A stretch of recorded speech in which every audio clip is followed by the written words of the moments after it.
là ce soir on va aborder le sujet Weston Price.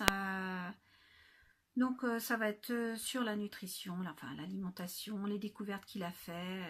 Voilà. Donc on va y aller. Donc au début des années 30, un dentiste de Cleveland nommé Weston A. Price, 1870-1948, débuta une série d'investigations sans précédent. Pendant près de 10 ans, il voyagea dans des coins reculés du monde, afin d'étudier la santé de peuples qui n'avaient pas été dénaturés par le contact avec la civilisation occidentale. Ces études révèlent que les caries dentaires et les déformations des arcs dentaires entraînaient des dentitions inégales, où ce chevauchant était en fait le résultat de carences nutritionnelles plutôt qu'héritées de prédispositions génétiques. Les groupes que Price étudia étaient entre autres composés de villages reclus en Suisse, de communautés gaéliques dans les îles Hébrides extérieures, de peuples indigènes d'Amérique du Nord et du Sud, de Mélanésiens et d'habitants des îles du Sud-Pacifique, de tribus africaines, d'aborigènes d'Australie et de Maoris de Nouvelle-Zélande. À chacune de ces visites, le docteur Weston Price découvrit que des dents en parfaite santé, sans déformation ni caries, des physiques harmonieux. La résistance aux maladies est un bon équilibre psychique, étaient les traits communs aux peuples natifs qui conservaient leur mode alimentaire traditionnel riche en nutriments essentiels. Lorsque le docteur Price analysa les aliments utilisés par ces peuples, en le comparant avec le régime alimentaire américain de l'époque, il découvrit qu'il délivrait au minimum 4 fois plus de vitamines hydrosolubles, de calcium et de minéraux, et 10 fois plus de vitamines liposolubles, provenant d'aliments d'origine animale, tels que le beurre, les œufs de poisson, les fruits de mer, les abats, les œufs et les graisses animales. Les mêmes aliments très riches en cholestérol qui sont désormais soigneusement évités par les Occidentaux car perçus comme mauvais par la santé. Donc là, ça commence à changer, mais c'est vrai que jusqu'à maintenant, le cholestérol était mal vu. Voilà. Donc les aliments gras, alors que ce n'est pas les gras qu'il faut fuir, mais les sucres.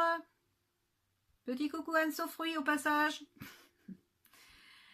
Ces peuples traditionnels, en parfaite santé, connaissaient d'instinct ce que les scientifiques de l'époque de Weston Price venaient de découvrir. Que ces vitamines liposolubles A et D étaient essentielles à la santé, car elles agissaient comme des catalyseurs pour l'absorption des minéraux et la pleine utilisation des protéines. Sans elles, on ne peut absorber les minéraux, même s'ils sont abondamment présents dans notre alimentation. Le docteur Price découvrit également dans leur diète un nutriment liposoluble, inconnu qu'il baptisa activateur X, alors entre parenthèses, et qui l'on soupçonne désormais d'être la vitamine K2. Présent dans le foie de poisson et dans les crustacés, ainsi que dans les abats et le beurre de vache consommant l'herbe qui croît rapidement au printemps et à l'automne. Tous les groupes primitifs avaient dans leur régime alimentaire une source d'activateur X, que l'on considère donc désormais être la vitamine K2. Les peuples reclus que le docteur Price étudia comprenaient l'importance de l'alimentation prénatale chez les 2 parents. De nombreuses tribus adoptaient une période de régime spécifique avant la conception pendant laquelle des produits animaux extrêmement nutritifs étaient donnés aux jeunes hommes et femmes. Les mêmes aliments étaient considérés comme importants pour les femmes enceintes et qui allaitaient et les enfants en pleine croissance. Price découvrit que ces aliments étaient particulièrement riches en minéraux et en vitamines liposolubles, seulement présents dans les graisses animales. Les peuples isolés... Oh, je ne veux pas y arriver. Les peuples isolés que Price photographia, pourvus de corps en santé, d'une grande fertilité, d'un bon équilibre psychique, ne connaissaient pas les maladies dégénératives, ce qui n'est pas notre cas aujourd'hui.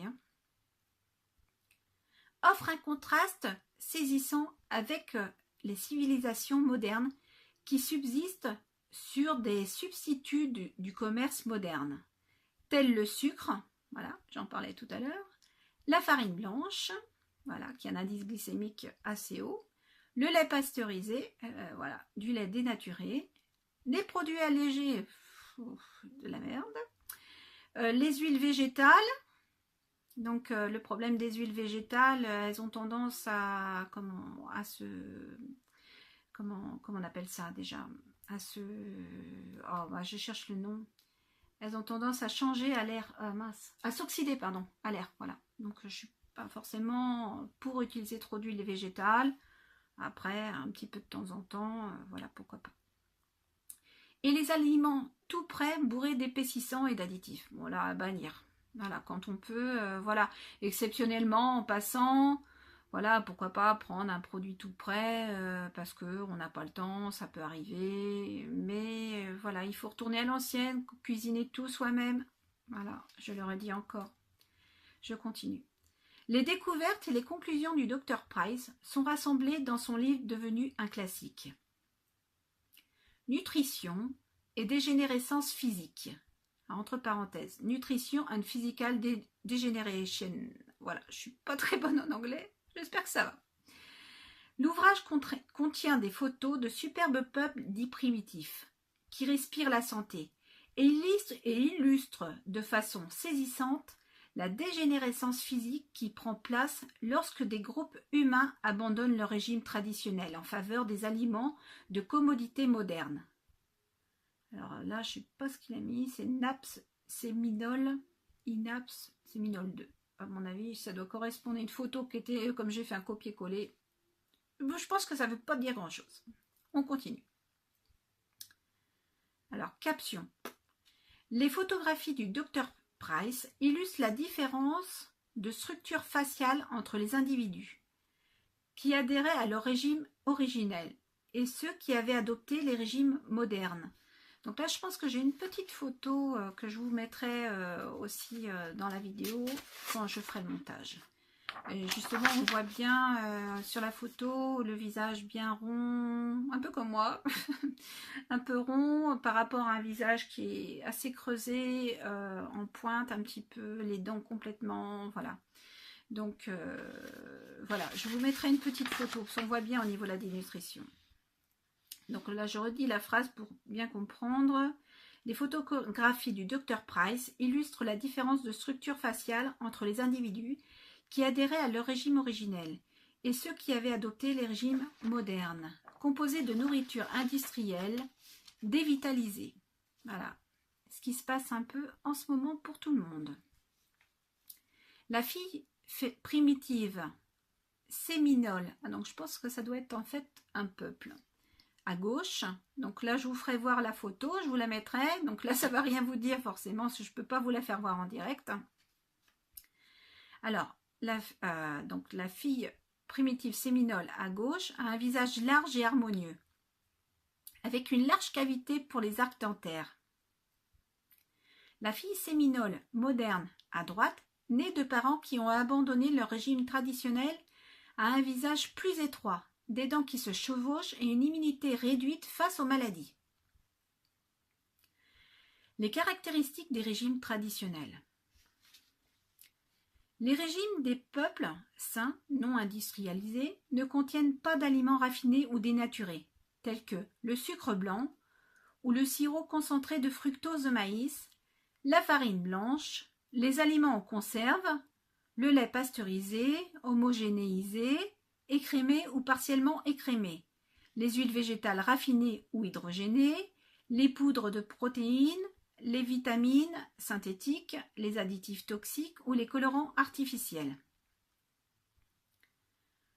Toutes les cultures traditionnelles consomment des produits animaux sous une forme ou une autre, tels le poisson et les fruits de mer, les volatiles terrestres ou aquatiques, les mammifères terrestres ou aquatiques, les œufs, le lait et les produits laitiers, les reptiles et les insectes. L'animal en entier est consommé, ce qui n'est pas notre cas à l'heure actuelle. Moi, en fait, je commence à le faire depuis, ça fait quelques années déjà, où j'introduis, alors pas forcément que le maigre, je mange aussi le gras, il faut absolument, donc après on prend des bons produits bio, mais on mange aussi le gras et je fais aussi des bouillons d'os et de collagène, donc je vais aussi à la petite ferme d'à côté. Donc là ça va faire bondir la communauté végane, mais en fait je vais chercher des pieds de veau ou des pieds de cochon, parce que bon, l'avantage c'est que là il y a pas mal de collagène, et je fais un bouillon avec. Pour faire mon bouillon, ce que je fais, je mets dans une grosse marmite, parce que j'en fais à peu près 12 litres. Donc je mets pieds de cochon, reste de carcasse de poulet, souvent qui nous reste de bons produits, que je mets au congélateur histoire qu'elle ne se perde pas. Et quand je fais un bouillon, je mets tout dedans. Donc je mets d'abord, je fais tout monter, je fais bouillir au début quand même un petit peu, pendant quelques minutes. Et après, je rebaisse la température. Une fois que la température est baissée, je rajoute un verre de vinaigre. Et je laisse mijoter pendant souvent 24 heures, voire 48 heures, histoire d'avoir un bon bouillon avec une gélatine. Et c'est ça qui est important. Il faut savoir que là-dedans, il y a plein de bonnes choses. Et c'est souvent ce qu'on ne mange pas. Les gens ne veulent plus manger le gras, ne veulent plus manger tout ce qui est gélatine. Mais quand elle est de bonne composition et bio, il faut absolument en manger. Il y a de bonnes choses dedans. Également anti-cancer. Après, ça ne fait pas tout. L'animal en entier est consommé. Je continue ma lecture. La chair, les abats, les os et la graisse. Voilà ce que je disais. C'est pareil, les abats, nous on en mange aussi à peu près une fois par semaine, voire une fois tous les 15 jours, suivant ce que j'aime. J'essaye une fois par semaine quand c'est possible. Avec une préférence pour les abats et la graisse. Et oui, il y a plus de choses dedans. Les régimes des peuples sains, non industrialisés, contiennent au minimum 4 fois plus de minéraux et de vitamines hydrosolubles, et 10 fois plus de vitamines liposolubles que l'on trouve dans les graisses animales. Donc entre parenthèses, vitamine A, qui n'a rien à voir avec le bêta-carotène, je le répète pour les personnes qui sont végétaliennes. Ça n'a rien à voir, la vitamine A que l'on trouve dans les animaux. Le bêta-carotène, oui, pourrait être transformé dans l'absolu, mais malheureusement, quelqu'un qui a déjà aussi beaucoup de problèmes de santé arrivera très peu à transformer le bêta-carotène en vitamine A, donc en rétinol A. La vitamine D est l'activateur X, donc qui correspondrait, comme j'ai dit plus haut, à la K2. Désormais considérée comme étant la vitamine K2. Donc, je répète, que le régime occidental moyen. Toutes les cultures traditionnelles cuisent une partie de leur nourriture, mais toutes consomment également une partie des produits animaux crus. Là, faut pouvoir. Moi, j'ai un peu de mal. Après, j'essaye de temps en temps, comme je suis pas forcément viande saignante, j'ai du mal. Donc, c'est pas possible pour moi. Donc c'est pas forcément bon, mais limite je préfère prendre un produit fumé qui est cru, on va dire à l'origine, et voilà, c'est mieux que rien, j'en prends de temps en temps, ça me fait un peu plus de cru, on va dire.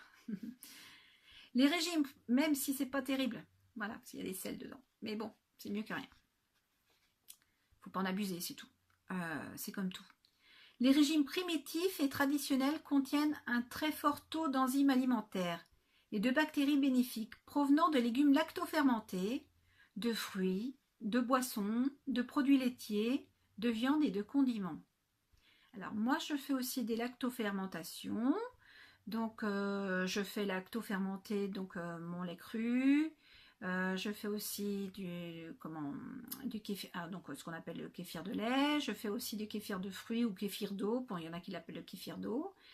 Et je fais aussi moi-même ma choucroute. Donc voilà, tout ça en produit lactofermenté. Après, j'ai pas essayé le poisson encore et tout. Ça me prend du temps. J'ai pas trop le temps. J'essaye de faire un maximum toute seule, mais bon. Mais bon, après, c'est pas bien compliqué. Les graines, les céréales et les oléagineux sont trempés, germés ou fermentés pour neutraliser les antinutriments qu'ils contiennent, naturellement, tels que les inhibiteurs, je ne vais pas y arriver, les inhibiteurs d'enzymes, les tanins et l'acide phytique. Alors là, moi c'est pareil, donc tout ce qui est graines, qu'est-ce qu'on peut mettre dedans? Les lentilles, les pois chiches, même le riz, enfin bon, tout ça, je parle aussi éventuellement pour les végétaliens qui se contentent des acides aminés qui se trouvent en liant une légumineuse et une céréale. Même si ça suffit en principe pas, pour moi ça ne suffit pas. Après, bon, chacun fait ce qu'il veut, je n'ai rien contre. Après, chacun est maître de son corps. Après, quand on dit qu'il n'y a aucun risque de le faire, je ne suis pas d'accord. Il y a forcément des carences. Même moi, avec de la viande, j'arrive à avoir des carences. Donc, imaginez, voilà, si j'étais sous régime végétalien, ce qui a déjà été le cas parce que j'ai déjà fait des essais et j'ai fini à l'hôpital. Donc, je ne le recommande pas, mais voilà, au cas où. Donc, il faut absolument faire tremper, voire fermenter ces graines. Donc, moi, quand je mange des lentilles, par exemple, donc là, moi, j'en ai préparé. Donc, j'ai préparé des lentilles que j'ai mélangées avec un petit peu de pois chiches et j'ai mis du riz avec. Donc, pour l'instant, j'ai fait tremper. Alors, je fais tremper 24 heures. On peut faire tremper que 8 heures. Après, je rince, je vide l'eau complètement. Après, je remets de l'eau. Donc, moi, je prends de l'eau en bouteille, style Moroku, où je recouvre, du coup, pour la deuxième fois mes graines. Et là, je les fais fermenter. Donc là, dedans, je rajoute une cuillerée à soupe de farine. Donc, moi, je prends de l'épeautre pour les faire fermenter avec un peu de citron. Voilà, pour éviter que l'acidité, ça évite que ça moisisse, en fait. Donc là, j'ai fait fermenter 24 heures. Et seulement après, je les consomme. Parce que là, on passe, alors je sais plus, j'ai plus les chiffres en tête, mais d'une absorption, et qui en plus, sans parler des antinutriments, qui doit être de, je sais plus, je sais plus, je veux pas dire de bêtises, mais d'un ordre de même pas 30%, je crois, et en fait, on monte pratiquement 95%. Donc c'est vraiment important de les faire fermenter, de les tremper. Pareil pour ce qui concerne tout ce qui est les amandes. Donc les amandes, moi c'est pareil, je les laisse tremper souvent 24 heures. Après, on peut trouver des listes sur le net pour savoir combien de temps il faut faire tremper ces graines ou les faire fermenter.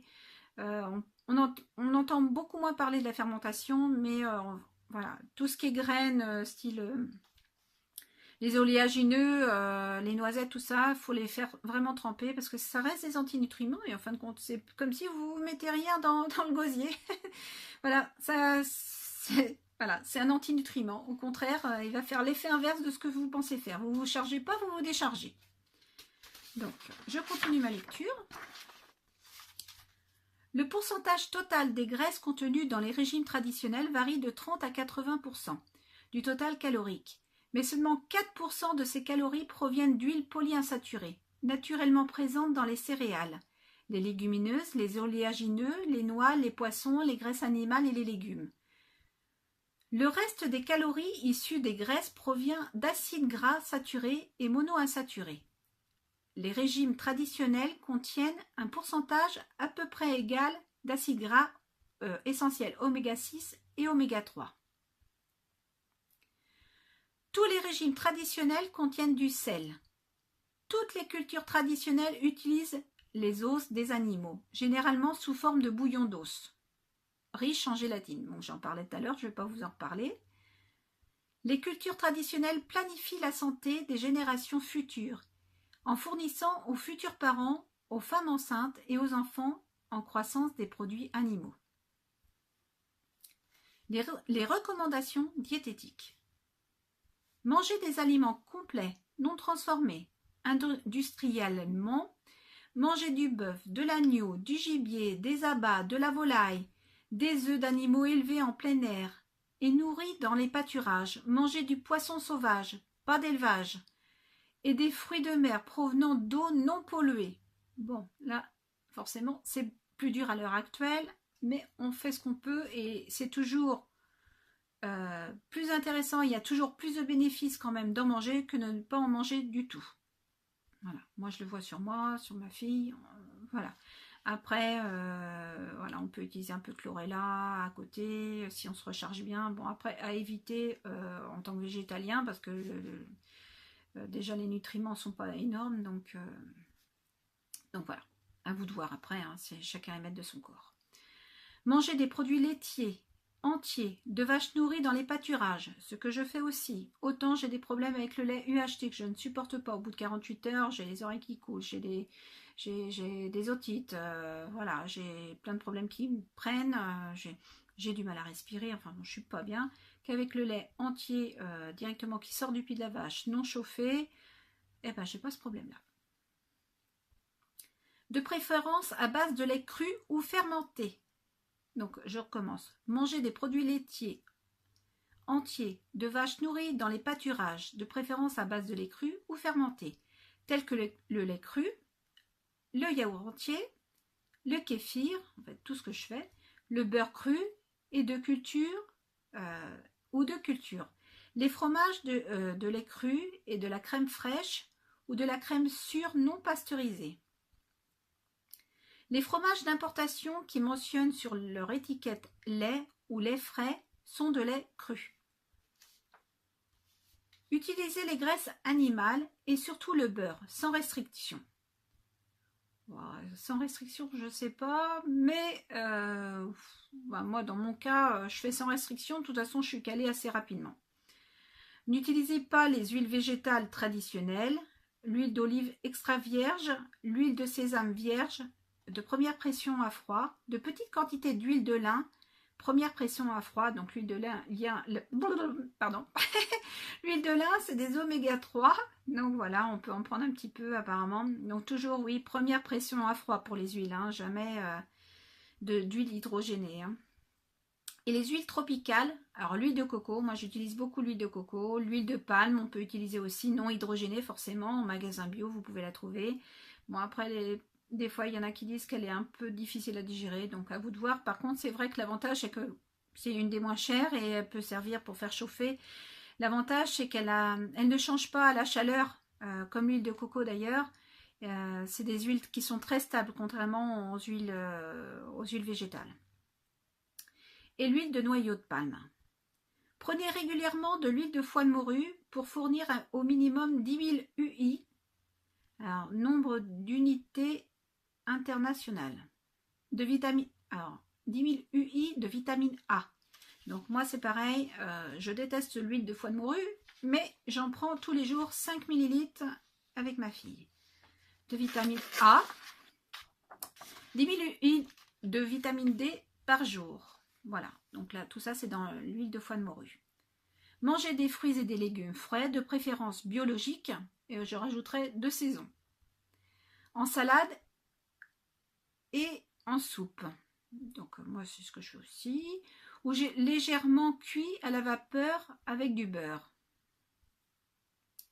Alors moi je fais, alors des fois je cuis, des fois je pré-cuis et des fois les légumes sont crus aussi. Je peux faire une soupe au blender, mélanger cuit et cru, de façon à garder un peu plus les vitamines et éventuellement aussi les enzymes et tout le reste. Tout ce qui peut être bon. Après ça peut être indigeste aussi, donc je fais un mélange des deux. Utilisez des céréales entières, des légumineuses et des oléagineux qui ont été préparés en les faisant tremper, germer ou fermenter sous forme de levain afin de neutraliser l'acide phytique, les inhibiteurs d'enzymes et les autres substances d'antinutriments. Donc ce que je vous ai dit tout à l'heure, je ne vous répète pas. Incorporez à vos repas toute façon régulière des légumes, d'une façon régulière, pardon, des légumes, des fruits, des boissons et des condiments lactofermentés qui se sont enrichis en enzymes. Préparez des bouillons maison faits à base d'os et de carcasses de poulet, de bœuf, d'agneau ou de poisson et utilisez-les sans restriction dans vos soupes. Ragoût, sauce ou jus de viande. Donc là, c'est ce que je fais. Moi, tous les soirs, dans ma soupe, j'ai du bouillon d'os que j'ai fait. Donc, ce que je fais, une fois que j'ai fait mon bouillon, je le mets en bouteille, je le mets au congélateur et je sors une bouteille. Et tous les soirs, j'utilise, en fait, c'est mon fond, c'est ma... Au lieu de mettre de l'eau, je mets du bouillon. Et ça me permet d'avoir ma base avec tout ce qui va avec, de quoi bien se recharger et ramener de quoi réparer éventuellement aussi la muqueuse intestinale et tout le reste. Voilà, j'en étais où? Des carcasses de poulet, d'agneau, de poisson et utilisez lait sans restriction dans vos soupes, ragoûts, sauces et jus de viande. Utilisez de l'eau filtrée pour cuisiner et boire. Donc moi j'utilise de l'eau en bouteille, même si c'est pas terrible non plus. L'eau filtrée c'est pas terrible non plus à l'heure actuelle. Mais c'est mieux que rien, que de boire directement l'eau du robinet. Utilisez du sel non raffiné et des herbes et épices diverses pour varier les saveurs et stimuler l'appétit. Alors le sel non raffiné, bon moi j'utilise, en plus je suis de la région, du sel de Guérande. Donc voilà, c'est le meilleur. Donc c'est simple. Donc il faut prendre celui-ci. Après vous faites ce que vous voulez. Je vous dis le meilleur, après vous faites ce que vous voulez forcément. J'en étais où? Je devrais mettre un petit... Voilà. Allez, faites vos propres salades en utilisant du vinaigre non pasteurisé, de l'huile d'olive extra vierge et un petit peu d'huile de lin extraite à froid. Donc, voilà, l'huile d'olive qui est plus des oméga 9 et un petit peu d'huile de lin qui sont des oméga 3, extraite à froid, hein, toujours première pression à froid et bio. Utilisez avec parcimonie les édulcorants naturels comme le miel non pasteurisé, le sirop et le sucre d'érable, le sucre de date, le sucre de canne complet déshydraté appelé rapadura et la poudre de stevia. Donc les sucres, surtout si vous êtes malade et même si vous ne l'êtes pas, c'est en parcimonie. Nous ne sommes pas faits pour manger du sucre à la base, contrairement à ce que certaines disent sur le net. J'en vise une particulièrement qui en abuse et réabuse, mais il y en a d'autres. Hein. Il y en a deux que je vise un petit peu, hein, qui prennent des quantités de sucre, mais qui, voilà, qui font soi-disant ça pour leur communauté qui les suivent, mais franchement, elles font vraiment n'importe quoi. Et du sucre, oui, pour se faire plaisir, éventuellement. Un petit carré de chocolat en dessert, avec, et encore, moi, je prends du 70% minimum. Donc, le sucre est très mauvais pour la santé. On n'est pas fait pour manger du sucre. Voilà. Après, il faut en manger un petit peu parce que à chaque repas, il faut qu'il y ait une petite dose de sucre pour faire déclencher l'insuline qui sert aussi à l'absorption des nutriments. Mais vaut mieux manger du gras. Le gras fera le nécessaire pour être transformé en sucre. Voilà, donc après, elles vont avoir d'autres arguments derrière, mais pour ceux qui connaissent le régime cétogène, il est quand même réputé pour lutter contre, on va dire, en cas de cancer, et il est même important aussi pour lutter contre l'épilepsie et tout le reste, parce que moi, c'est un régime du style cétogène, même si c'est pas un pur cétogène que j'ai fait, pour enlever les crises d'épilepsie de ma fille. Donc, on a quand même enlevé une trithérapie, hein, en faisant un régime du style cétogène. Comme quoi, et les sucres lui déclenchent des crises. Hein, Anso? Donc voilà. Donc elle raconte n'importe quoi, ne la suivez surtout pas, mais elle raconte des grosses conneries plus grosses qu'elle, hein, ça c'est certain. Puis de toute façon, quand on la voit, même quand elle fait du sport, moi j'ai un surpoids, mais depuis très longtemps, j'en ai perdu 68, parce que bon, j'ai fait une opération, j'ai aucun mérite, ça c'est certain. Bon, j'avais déjà perdu 30 kilos, 30, 40, pour moi c'était facile à perdre, mais je les reprenais tout le temps. Manger du sucre, c'est pas la solution. C'est pas parce qu'elle a perdu du poids que vous allez perdre du poids. Au contraire, vous allez peut-être même en prendre. Augmenter, avoir une dysbiose à la fin, avoir de gros soucis au niveau, parce qu'en fait, elle nourrit ces bactéries pathogènes. Pour l'instant, elle est jeune. On verra d'ici quelques années. Je lui souhaite pas de mal. Mais voilà, c'est pas quelque chose à faire. Après, je me trompe peut-être, mais je pense pas. Voilà. Buvez du vin non pasteurisé ou de la bière avec grande modération et seulement au repas. Oui, parce que ça passe pour un aliment. Le vin, ça reste un aliment. Après, faut pas en prendre de trop. Hein. C'est un demi-verre à peu près. Éviter de boire plus. Et de la bière, c'est pareil. Hein. Il y a de la levure dedans. Il y a des bonnes choses aussi dans la bière. Mais avec grande modération. Donc, pourquoi pas un demi-verre au repas. Et seulement au repas. Histoire que, voilà, ça vous rapporte aussi des bonnes choses. Cuisiner seulement dans de l'acier inoxydable, de la fonte, du verre ou de l'émail de bonne qualité. Oui, j'insiste aussi un petit peu là-dessus. Moi, c'est pareil, j'ai changé toutes mes gamelles. Alors, tout ce qui était fal, tout ça, c'est à bannir. Alors, si en plus le produit se détache, alors là, c'est même pas la peine. Donc voilà, je répète, de l'acier inoxydable, de l'acier inoxydable, de la fonte, du verre et de l'émail de bonne qualité, ce qui n'est pas le cas de tous. Utilisez seulement des suppléments alimentaires naturels, ce qui n'est pas toujours facile à trouver. La plupart des compléments alimentaires ont souvent des additifs dedans, donc moi je fais la chasse aux additifs, ayant des problèmes de santé assez importants, ma fille aussi. La nourriture, même si elle est au top pour nous, elle ne suffit pas. Donc il faut qu'on prenne quelques compléments à côté. Alors soit je les fais moi-même, soit je les achète, mais ils sont passés au crible avant. Faites de l'exercice, exposez-vous à la lumière naturelle et dormez suffisamment. Donc, de l'exercice, moi j'ai trouvé un moyen très simple pour en faire à la maison, comme je ne peux pas trop bouger avec une petite fille handicapée. Donc j'ai un rebondeur, je cherche le nom, qui me vient pas. Oh mince, vous savez où on saute? Bon, bah ça va pas me venir, ça m'arrive des fois. Bon, ça va pas me venir. Un truc pour me dire. Hein, donc je fais du rebondeur. Et donc ça me permet de faire un petit peu de sport léger, parce que j'ai pas le temps de faire autre chose. Bon, après j'ai une plaque vibrante, j'ai des trucs, parce qu'en fait ce qu'il faut c'est faire bouger la lymphe surtout. C'est intéressant de faire bouger la lymphe.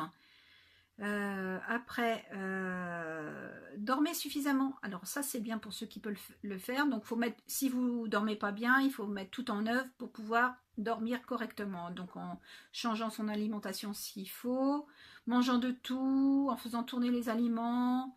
Il suffit pas d'enlever même le gluten et le lait. Moi aussi je l'ai fait, j'ai fait même pire, je suis allée plus côté végé. C'est pas la solution, ça m'a plus détruit qu'autre chose. Le gluten, il y a gluten et gluten pour moi. Après, c'est vrai que si on prend du blé arrosé de pesticides et qu'on le prend bio, déjà il y a déjà une différence. Après, je suis plus pour prendre de l'épeautre non hybridé qu'on trouve en ligne au grenier d'épeautre. Donc l'épeautre, l'avantage, c'est qu'il serait en principe non, comment dire, le gluten serait non allergène. Bon, après, les gens peuvent être vraiment allergiques, donc voilà, c'est à chacun de faire ses essais et faire en fonction de chacun. Hein. Voilà, donc ne rien supprimer pour moi. Le lait, c'est pareil, le lait cru et le lait UHT, je fais aussi la différence. Et forcément, prendre vous à la lumière naturelle, au soleil pour la vitamine D. Et puis, parce que pour déclencher aussi, le fait qu'il y ait une lumière vive, ça permet de bien réveiller le corps aussi. Donc, c'est important dans la journée. Et après, voilà, suivre en fait les jours et les nuits. Quand on peut. C'est pas toujours évident, je sais. Pratiquer la pensée positive et pardonner facilement. Donc, pardonner facilement, c'est pas toujours évident pour tout le monde. Pratiquer la pensée positive, donc moi je le suis à fond. C'est dans moi, c'est comme ça. J'ai eu du mal, j'ai eu des gros soucis de santé à un moment donné. Je les ai toujours, je les aurai toujours. Donc, il faut essayer de positiver parce qu'autrement, autrement on s'en sort pas. Les dangers diététiques. Ne mangez pas d'aliments industriels tels que les cookies, les gâteaux, les biscuits, les crackers, les repas tout prêts, les sodas, les sauces en sachet, etc. Lisez les étiquettes. Ouais, ça c'est le b.a.-ba. Évitez les édulcorants raffinés tels que le sucre, le dextrose, le glucose, le sirop de fructose, de maïs concentré et les jus de fruits.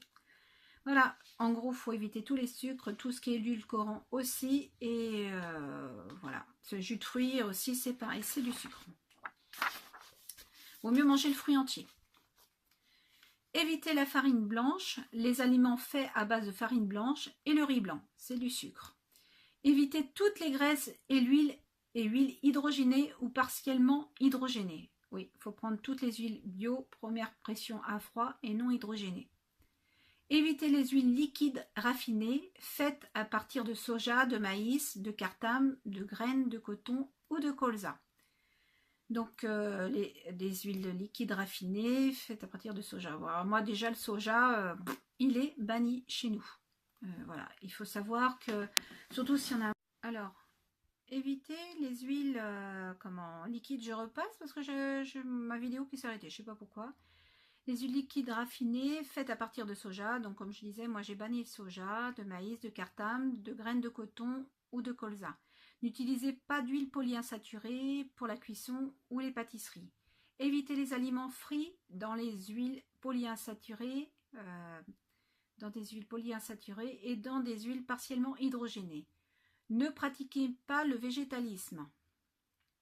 Ouais, moi c'est ce que je pense aussi. Les produits animaux fournissent des nutriments vitaux qu'on ne peut trouver que dans les aliments d'origine animale. Évitez les produits qui contiennent des poudres de protéines car ils contiennent généralement des carcinogènes qui se sont formés au cours de leur fabrication.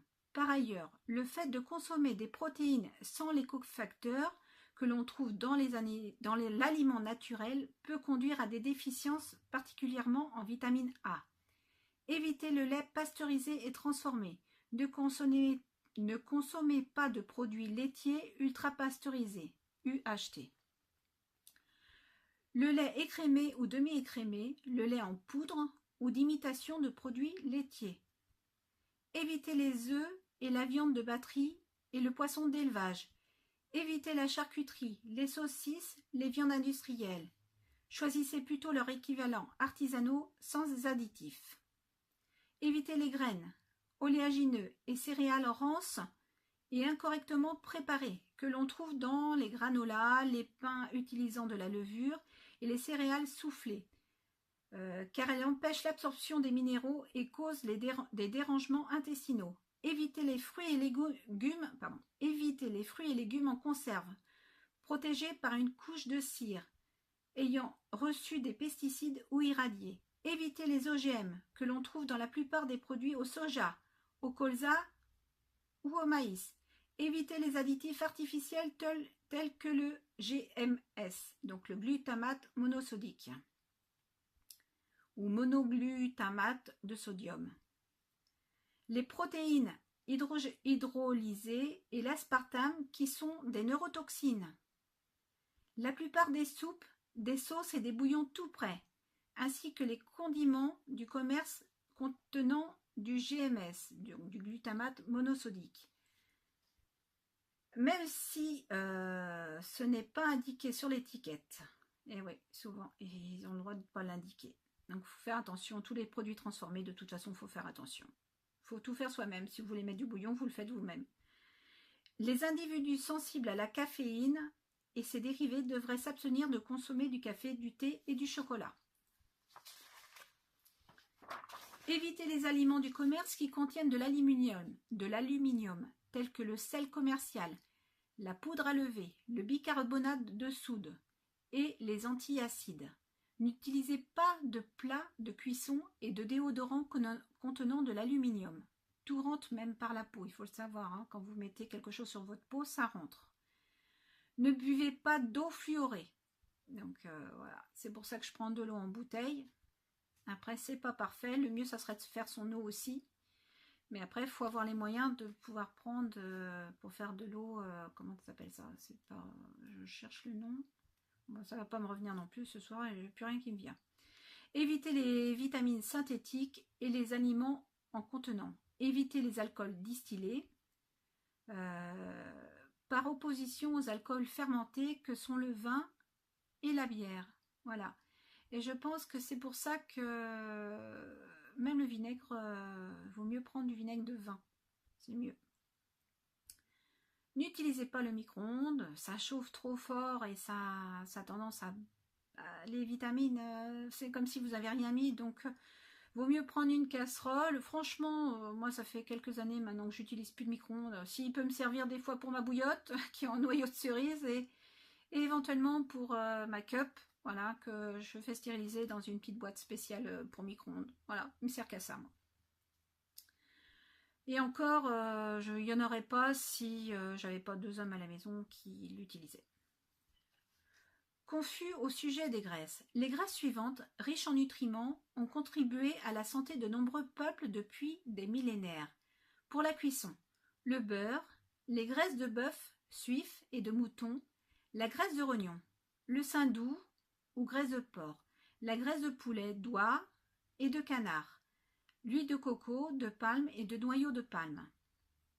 Pour l'assaisonnement, de l'huile d'olive extra vierge, aussi acceptable pour la cuisson, des huiles vierges pressées à froid de sésame et d'arachide, de l'huile vierge pressée à froid de lin en petite quantité.